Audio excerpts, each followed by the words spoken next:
Kids விளாடுவாங்க, பெரியவங்க எல்லாரும் வந்து விளாடுவாங்க. அந்த அந்த அனிமி இருக்குல்ல, அதுக்கேற்ற மாதிரி நம்ம மூவ்மெண்ட் பண்ணணும். நமக்கு சுத்தமாக வரல, பட் இருந்தாலும் பரவாயில்ல, ட்ரை பண்ணோமே. ஒரு ஒரு ஹாப்பியாக இருந்துச்சு.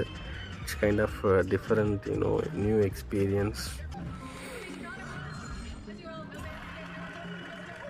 எங்களுக்கே வந்துட்டு ஒரு ரெஸ்டாரண்ட் இருந்ததுங்க. ஆக்சுவலாக வந்து ஈவினிங் டைம் வந்தோம்னா அது வந்து சூப்பராக இருக்கும் போல், லைட்டிங்ஸ்லாம் அந்த இதெல்லாம் செட்டப் சூப்பராக இருக்கும் போல். பட் நம்ம வந்துட்டு ஒரு ஈவினிங் டைம், ஒரு சன் இருக்கிற டைமில் வந்துருந்தோமா, அதனால் வந்துட்டு லைட்டிங்ஸ் எதுவும் இல்லை. பட் பார்க்குறதுக்கு ரொம்ப பியூட்டிஃபுல்லாக இருந்துச்சு. தென் இது தாங்க அந்த ஸ்விங். இது நம்ம வந்து இதில் தான் ரைட் பண்ண போகிறோம் இப்போது. ஸோ இது வந்து பயங்கரமாக இருந்தது. என்னென்னா ஒவ்வொரு ரைடுக்கு வந்து நம்ம டிக்கெட்ஸ் வாங்கணுங்க. இதுதான் வாங்கின டிக்கெட்ஸ் இது போகிறதுக்கு.